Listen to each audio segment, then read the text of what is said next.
The Galactic Research Institute stood on the edge of the city. It was a massive building made of white stone and glass. Ships from dozens of different worlds came here every day. Scientists from countless species worked in the laboratories. They came here to learn. They came here to test. They came here to measure everything about life in the galaxy. The head scientist was named Xyler. He came from a planet called Zeleth. His species had 3 eyes and blue skin. His mind was sharp and ordered. He had been conducting tests for 140 years. He had tested the reflexes of the Rethians. He had tested the strength of the Corthians. He had tested the speed of the Velthers. Nothing surprised him anymore. He had seen it all. Or so he thought. Today was different. Today they had brought in a human. Her name was Caroline. She was 28 years old. She was born on Earth, a planet that most galactic species did not consider important. Earth was far from the center of the galaxy. It was not wealthy. It did not have advanced technology like the other worlds. Most of the galactic community did not even know where Earth was. But Caroline came from Earth anyway. She had volunteered for this test. She wanted to help her people. Captain Victor Haynes stood in the observation room. He was also human. He wore a gray military uniform. He had come with Caroline to make sure the test was fair. He knew the galactic scientists could be harsh. They could be cruel. They did not always respect human dignity. Victor was there to watch. He was there to protect. Caroline stood in the preparation room with Dr. Patricia Morrison. Patricia was human too. She was a scientist who worked for the Galactic Research Institute. She had spent years studying how human bodies worked. She knew things about humans that the aliens did not understand. She knew about human determination. She knew about human will. She knew about the strange ability that humans had to push themselves beyond what seemed possible. "Are you nervous?" Patricia asked Caroline. Caroline shook her head. "No, I am ready." "This will be hard," Patricia said. "They will push you. They will not care if you are tired or scared." "I understand," Caroline said. "This is important." Patricia put her hand on Caroline's shoulder. "Then let's show them what humans can do." The test chamber was a large white room. It was completely empty except for the machines. On one side was a metal arm. The arm had different attachments. It could throw things. It could launch things at high speed. The walls had sensors. The floor had sensors. Sensors were everywhere. They would measure everything Caroline did. Xyler stood in the control room. His 3 eyes looked at the screens. He saw Caroline through the thick, transparent wall. She looked small. She looked weak. Her body was fragile compared to the bodies of other species that had been tested. The Corthians were much stronger. The Velthers were much faster. The Vrethians were much smarter. What could a human do that was special? "The human subject is ready?" Xyler asked Patricia. "Yes," Patricia said. "Caroline is trained and prepared." "What is her background?" Xyler asked.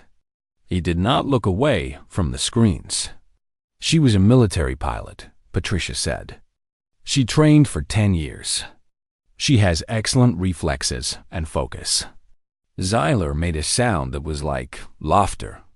"Excellent reflexes for a human, perhaps. But humans are known for poor reaction speeds. Our data shows that humans are slow compared to most sentient species. Your neural processing speed is 17% below the galactic average. Your muscle response time is 18% slower than acceptable levels. This test will show us how limited human abilities truly are." Patricia did not argue. She had heard these words before. She had read the same reports. Xyler and his team had measured humans and found them lacking. They had put humans on their scale somewhere in the middle. Not the best. Not the worst. Just average. Patricia knew the truth was different, but she also knew that words would not change his mind. Only action could do that. Caroline entered the test chamber. She walked to the center of the white room. The sensors hummed quietly. Xyler watched her on the screens. She stood perfectly still. Her breathing was slow and controlled.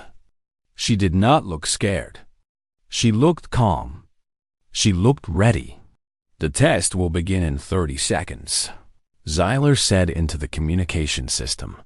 Caroline heard his voice through the speakers. She nodded once. Victor watched from the observation room.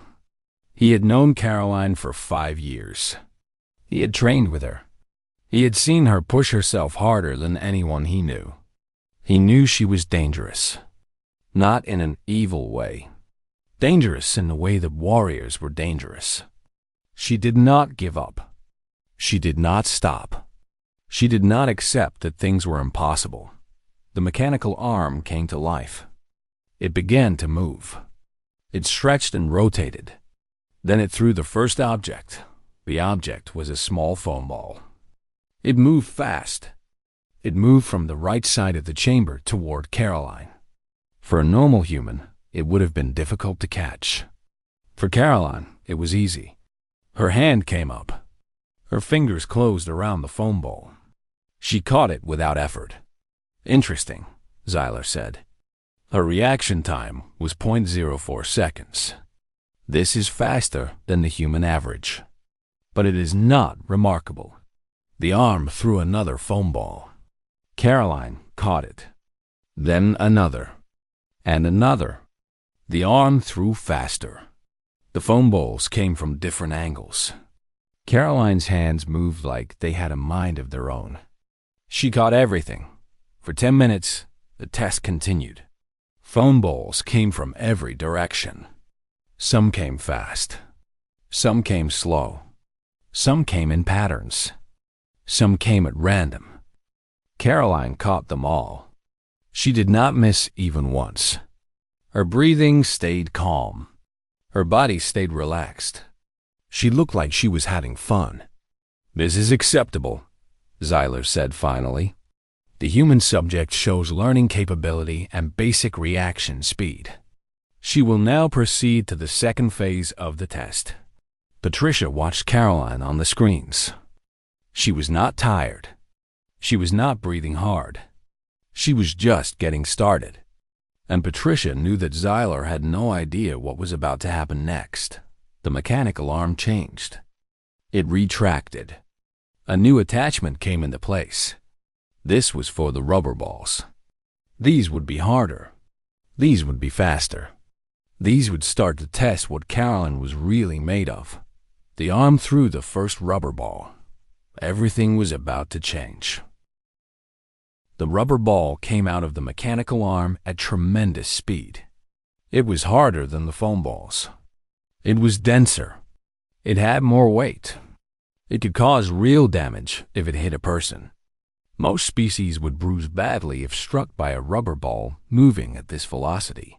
Some would break bones. The test was not meant to be gentle anymore. Caroline caught the rubber ball without any problem. Xyler leaned forward. Something was wrong with his calculations. The rubber ball should have been harder to catch. The increased weight should have made Caroline's movements slower. The increased speed should have reduced her reaction time. But she had caught it just as easily as the foam balls. Run the test again, Xyler commanded. The mechanical arm reset. It threw another rubber ball. This time from a different angle. This time at a slightly higher speed. Caroline's body moved. Her hand was there. She caught it again. The arm threw another one. Caroline caught it. And another. And another. The rubber balls came in a steady stream now. Fast, hard, and difficult to track. Caroline caught every single one. Her hands were becoming a blur of motion. Her feet stayed in the same position. She did not run around the room. She did not dodge and weave. She simply stood there and caught each ball as it came. This is not possible, said a voice from the observation room. It was Dr. Kessler. He was a Vrethian scientist. The Vrethians were known for their intelligence. They were cold and logical. They did not get excited. They did not show emotion. But Kessler was showing something like concern on his flat gray face. "The data is clear," Patricia said calmly. "She is catching the balls." "No, I mean it is not possible that she is catching all of them," Kessler said. "Even with a perfect reaction time, the geometry is wrong. Some of these balls are coming at angles that would require her to move faster than human muscles can move. And yet she is catching them." Victor smiled. He had seen Caroline train. He had worked with her in the military. He knew what she was capable of. But even he was impressed by how easily she was handling the test. The rubber balls kept coming. Xyler increased the speed again. And again. The mechanical arm was working harder than it had worked in months. The system was beginning to show strain.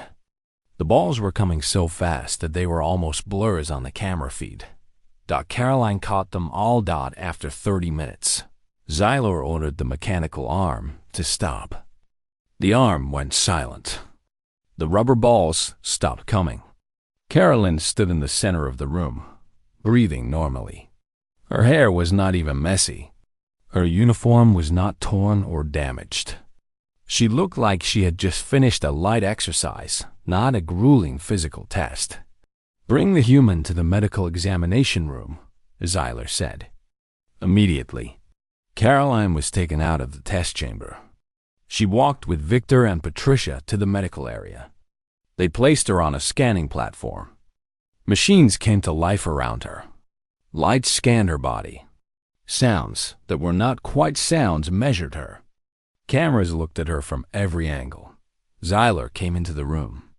He was followed by Kessler and 2 other scientists. One was a Krethian named Valor. The other was a Vention named Ses. They all gathered around the screens that showed Caroline's body. "The results make no sense," Kessler said. "Her muscle fiber density is normal. Her skeletal structure is weak compared to most species. Her neural pathways are standard for a human. The muscle fiber composition is interesting," Valor said. "The fibers are arranged efficiently.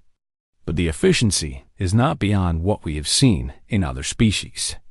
There are no genetic modifications," Esses said. The Vention's voice was like wind through a cave. "She is pure human, unmodified, original DNA." Xyler stared at the screens. His 3 eyes blinked in sequence. He was confused. Confusion was something that happened rarely to Xyler. He did not like it. How is she doing this? Xyler asked. Patricia had been waiting for this question. She had prepared her answer. "She has trained," Patricia said simply. "Trained?" Kessler said. "That is not enough. Training cannot overcome biological limitations." "On my world, it can," Patricia said.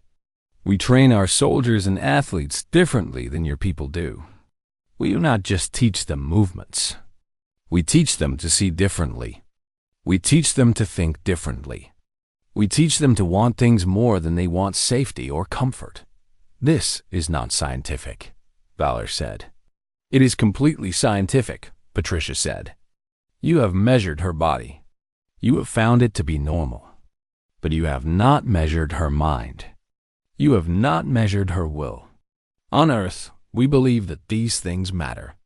We believe that a human can do impossible things if they push hard enough." Xyler made a noise. It was not agreement. It was not disagreement. It was a sound of frustration. "The human will now rest," Xyler said. "We will continue with the final phase of testing in 8 hours. That is when we will see if your theory is correct or if the humans simply got lucky." Caroline was taken to a rest chamber. It was clean and quiet. A meal was provided. Victor sat with her while she ate. He did not speak much. Caroline did not need words. She knew what was coming. She had been told about the final test. She knew that the final test was the one that mattered. In the observation room, Xyler and the other scientists talked. They argued about what they had seen. They reviewed the data multiple times. They tried to find a flaw in the measurements, but the measurements were correct. The data was clear. For the first time, the Galactic Research Institute did not have an explanation for what one of their test subjects had done. Patricia stood alone in the hallway. She looked at the screens that showed Caroline resting. She thought about all the humans on Earth. She thought about all the humans who had trained and pushed and refused to accept that things were impossible. She thought about how the galaxy had measured her people and found them. Lacking. She smiled. The real test was about to begin. 8 hours passed. Caroline woke from her rest. She had slept well. She was not nervous. She had trained for this moment for many months. The other test subjects had told her what to expect. She knew what a supersonic bullet was. She knew how fast it traveled. She knew that no species had ever caught one. But she also knew something that the galactic scientists did not know. She knew what she was capable of. Victor was waiting for her outside the rest chamber. He had a grim expression on his face. "Are you sure?" he asked. Caroline nodded. "I am sure." They walked back to the test chamber. This time, the chamber had been changed. The walls were reinforced with stronger materials. The floor was different. There were new sensors everywhere. The mechanical arm was gone. In its place was something much more dangerous. It was a real weapon. It was a gun. Xyler stood in the observation room. He was not alone. Scientists had come from other parts of the institute. Word had spread about the human who had caught rubber balls that no one should have been able to catch. They wanted to see what would happen next. "The human subject will be informed of the danger," Xyler said into the communication system. Patricia was standing with Caroline in the chamber. "This is the final test," Patricia said. "The gun fires a metal projectile at supersonic speed. The speed is approximately 2,000 meters per second. Caroline understood what that meant. At that speed, the bullet would cross the chamber in a fraction of a second. Human eyes could not normally follow something moving that fast. Human reflexes could not normally react to something moving that fast. Every species that had tried this test had failed. Most of them had died. "I understand," Caroline said. "You can refuse," Patricia said. "There is no shame in refusing." "No," Caroline said. "I will do this." Patricia left the chamber. Caroline was alone. The chamber was very quiet. The gun was mounted on a stand.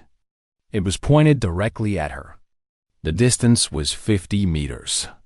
The gun would fire. The bullet would travel the distance in 0.025 seconds. That was the time Caroline had to catch it. 0.0-2-5 seconds. No human had ever had a reaction time that fast. The best human reaction times in history were 0.15 seconds. Caroline was expected to be 3 times faster than the fastest recorded human in history. "The human is ready?" Xyler asked. Caroline stood in the center of the chamber. Her hands were at her sides. She was not tense. She was not braced for impact. She was calm. She was ready. "Yes," she said. "The test will fire in 3 seconds," Xyler said. 3. Caroline took a breath. 2. She relaxed her body completely. She cleared her mind. 1. The gun fired. The sound was like thunder. The light was bright. The air moved like a shock wave had passed through the chamber. The sensors in the wall screamed with data. The cameras recorded what happened. When the dust cleared, Caroline was standing in the exact same position. She was not moving. Her hand was closed. When she opened her hand, a metal bullet was sitting in her palm. It was still hot. It was still vibrating slightly from the force of impact. Caroline let the bullet fall to the floor. In the observation room, there was silence. Total silence. No one spoke. No one moved. All three of Zyler's eyes were focused on the data, streaming across the screens in front of him. The data was not possible. Caroline's reaction.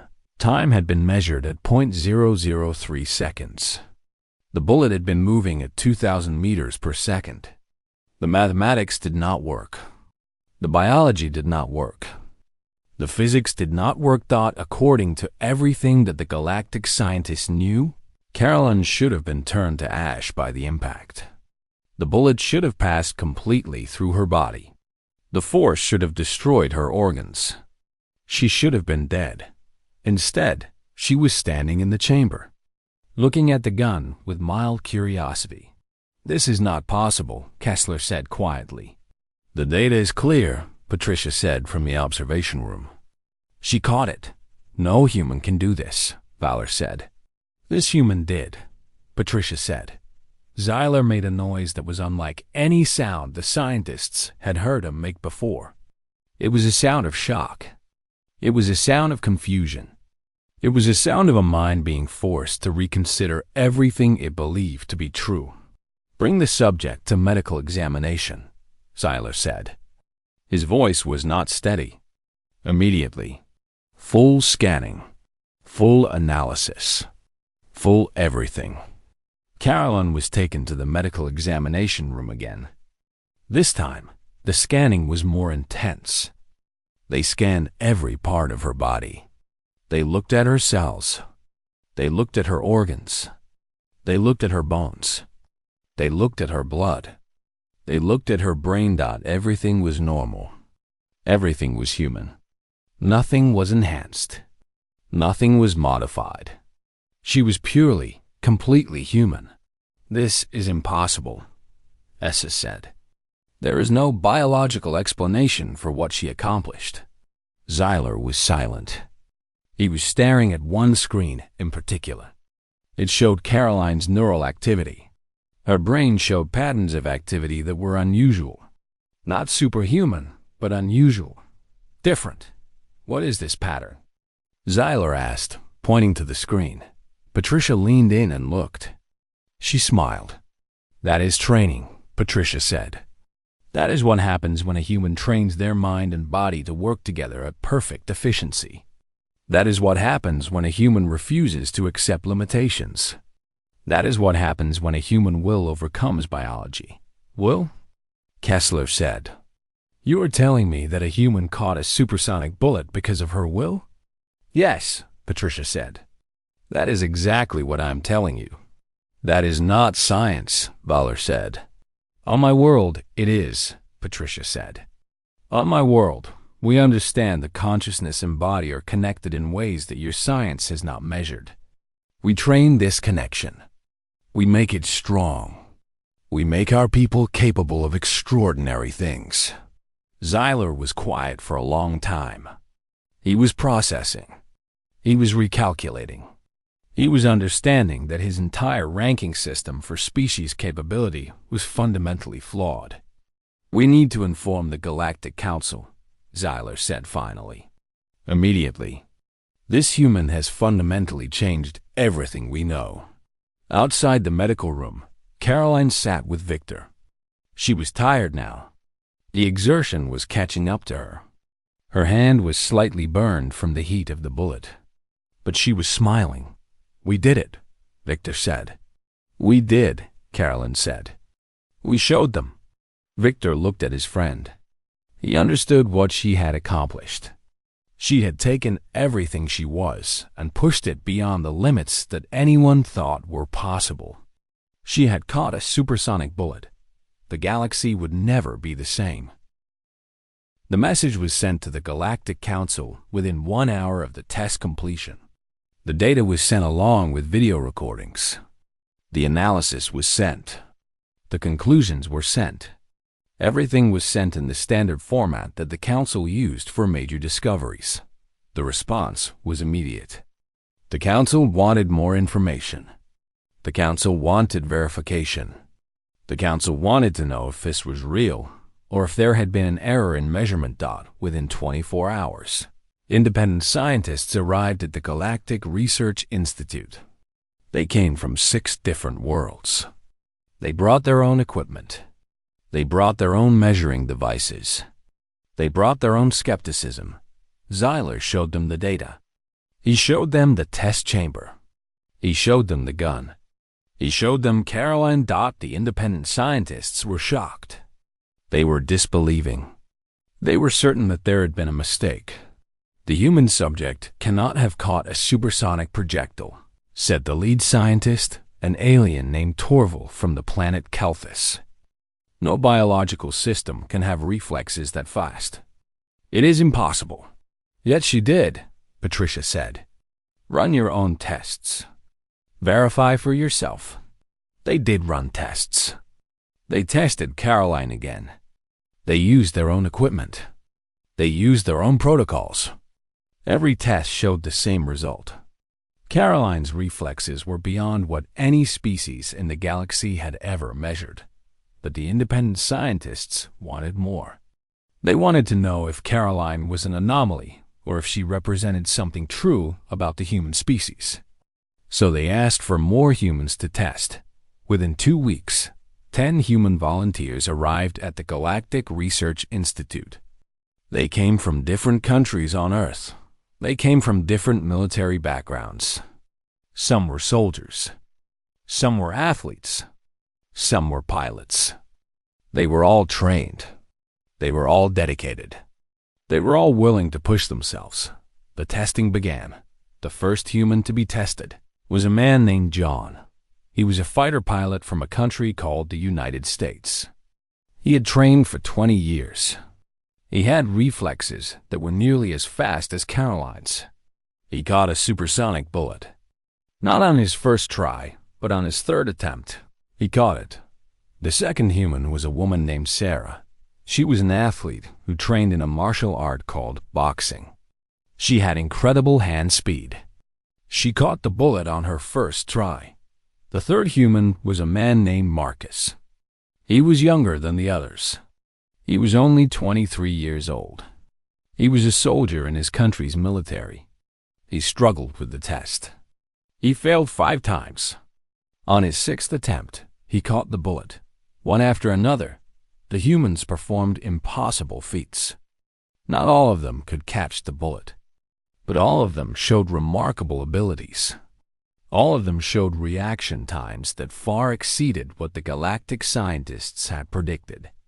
All of them showed the same pattern that Caroline showed. All of them showed while pushing past biological limitation. The Galactic Council called an emergency meeting. Scientists from every major species were called to attend. They came to listen to the results. They came to see the data. They came to understand what had happened to their understanding of capability. Zyla presented the findings. He was direct. He was honest. He told them that humans could do things that no other species could do. He told them that the reason was not biology. The reason was something else. Something that the galactic science had not learned to measure. Torval stood up. He was furious. "This is not acceptable," Torval said. "We have ranked the species of the galaxy based on clear biological data. We have created a hierarchy. Humans are ranked in the middle. This cannot change based on the performance of a few exceptional individuals." "It is not a few exceptional individuals," Patricia said. She stood up to face Torval. "We tested 10 humans. 9 of them could catch a supersonic bullet. The one who could not catch it was only 23 years old and had less training. Given time and training, he would probably succeed. This is not a few exceptional individuals. This is a characteristic of the human species that you have not measured because you have not understood what to measure." "And what should we measure?" another scientist asked. She was from a species called the Vrax. "Determination," Patricia said. "Willingness to fail. Willingness to try again. Belief that improvement is always possible. These are the things that make humans exceptional." The council fell into argument. Some scientists wanted to retest all the other species. Some scientists wanted to create new measurement categories. Some scientists wanted to deny the whole thing. Some scientists wanted to accept the reality and change the rankings immediately. The debate lasted for 8 hours. When it was over, the decision was made. Humans would be moved to a higher ranking. Humans would be recognized as exceptional. Humans would be studied further to understand the source of their abilities. But more importantly, the decision created something new. The Galactic Council created a new category of study. They called it will science. They wanted to understand how determination and willingness to overcome could change what was biologically possible.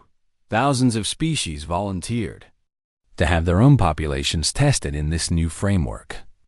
Many species discovered abilities that they had never known they possessed. Many species found that they could push past what they had always believed was their limit, but the humans remained at the top.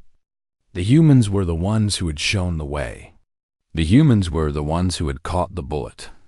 The humans were the ones who had proven that will could matter more than biology. Caroline became famous throughout the galaxy. Scientists from hundreds of worlds wanted to study her. They wanted to understand her. They wanted to learn from her. They wanted to know the secret of human exceptional performance. But Caroline knew there was no secret. There was no magic formula. There was nothing hidden or mysterious. The secret was work. The secret was practice. The secret was the willingness to fail and try again. The secret was the refusal to accept that anything was impossible. These were not secrets. These were just what humans did. These were just what humans had always done.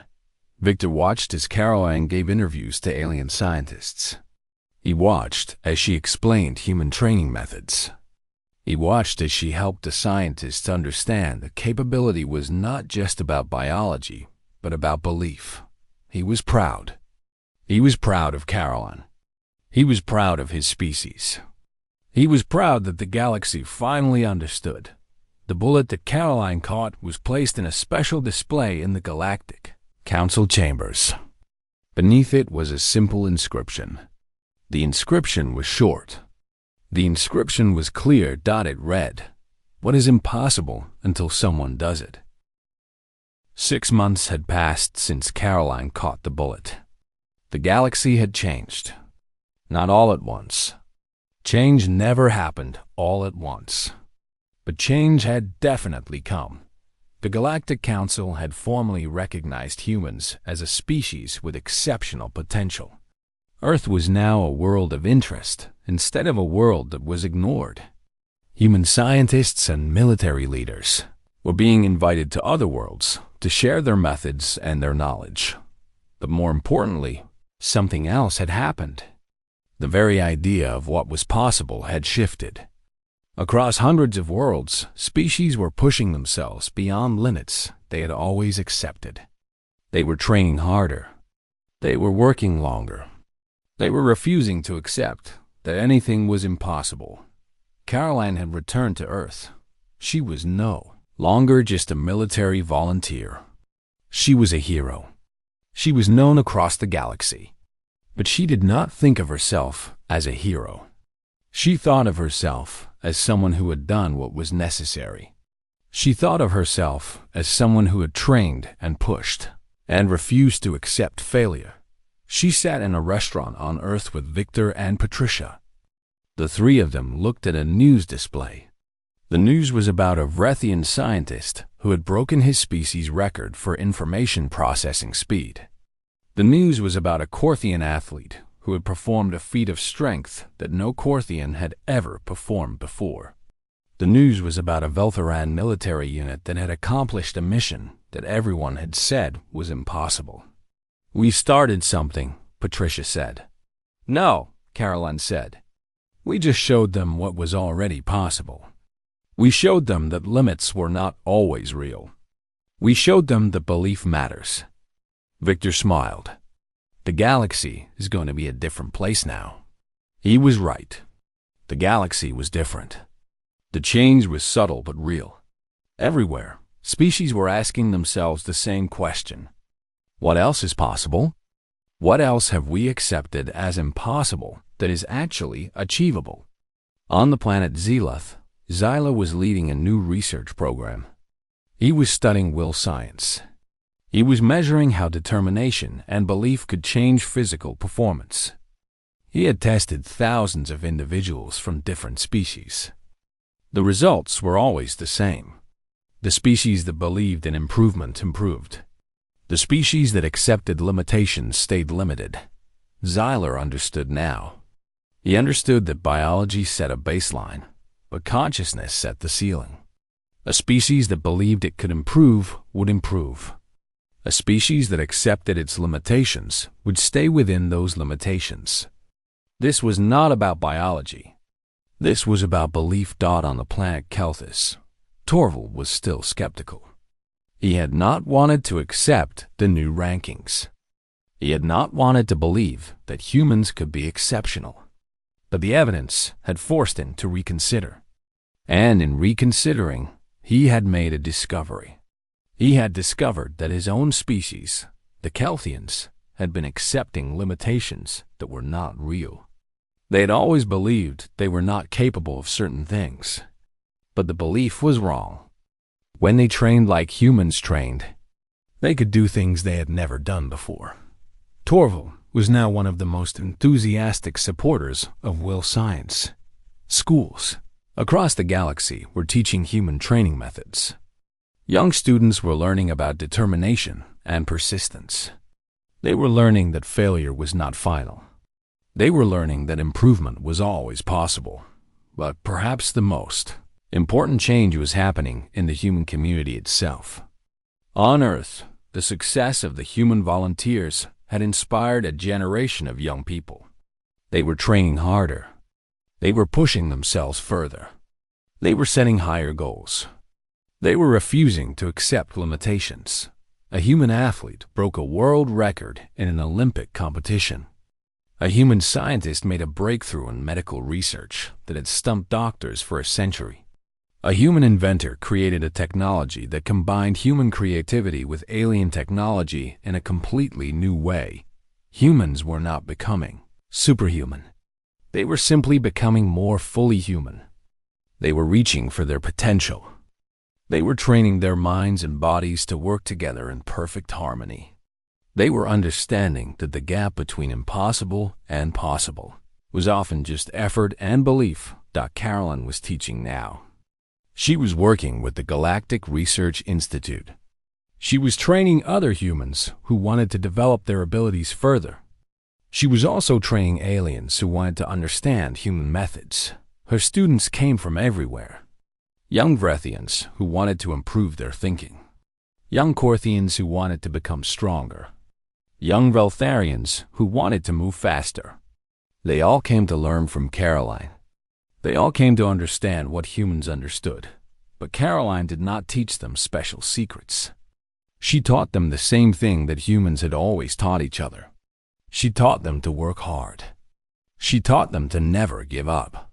She taught them to believe that improvement was always possible. She taught them that the only real limit was in their own mind. One day, a young Vrethian student approached Caroline after a training session. "I have a question," the student said. "Why are humans so good at pushing past limitations?" Caroline thought about the question. She thought about all the humans in history who had done incredible things. She thought about all the humans who had struggled and overcome. She thought about the human tendency to reach beyond grasp. "I think," Caroline said slowly, "it is because humans have always lived in a difficult world. Earth is a dangerous planet. There are natural disasters. There are predators. There is disease. Humans have always had to work to survive. We have always had to push ourselves. We have learned that if we do not improve, we do not survive. So improvement is not just something we do. It is who we are." The Vrethian student nodded, understanding. "Is that why you caught the bullet?" the student asked. "Partly," Caroline said. but also because I refused to accept that it was impossible. I believed that if I trained hard enough, if I focused completely, if I pushed every part of myself, that I could do it. And because I believed it, I did. The student walked away thinking about those words. Years would pass. Decades would pass. The generation that had grown up after the bullet test would inherit a galaxy that was different from the one before. Humans would be respected. Humans would be seen as teachers and leaders. Humans would be understood not because of advanced technology or physical superiority, but because of their ability to push beyond limits. But the most important thing was something different. The most important thing was that every species in the galaxy learned what humans had always known. They learned that limits were often not real. They learned that belief could change what was possible. They learned that determination and willingness to work could accomplish extraordinary things. The bullet that Caroline had caught remained in the Galactic Council chambers. It had never been removed. It was displayed in a place of honor. Young aliens from across the galaxy came to see it. They came to touch it. They came to remember what it meant. The inscription beneath the bullet read simply, "What is impossible until someone does it." Those words had changed the galaxy. And they would continue to change it, for as long as there were beings who dared to reach beyond what they believed was possible. The bullet was a symbol. It was a symbol of human potential. It was a symbol of the power of belief.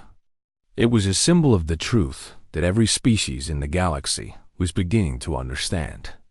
Anything was possible if you were willing to train for it. Anything was possible if you were willing to fail and try again. Anything was possible if you refused to accept limitations. All it took was will. All it took was determination. All it took was the belief that the impossible was only impossible until someone did it. Caroline watched the sunset on Earth. Victor stood beside her. They did not speak. They did not need to. They both understood what they had started. They both understood what the galaxy had learned. Humanity had given the galaxy a gift. The gift was not technology. The gift was not weapons. The gift was an understanding. The understanding that anything was achievable for those willing to work for it. And that understanding would change everything forever.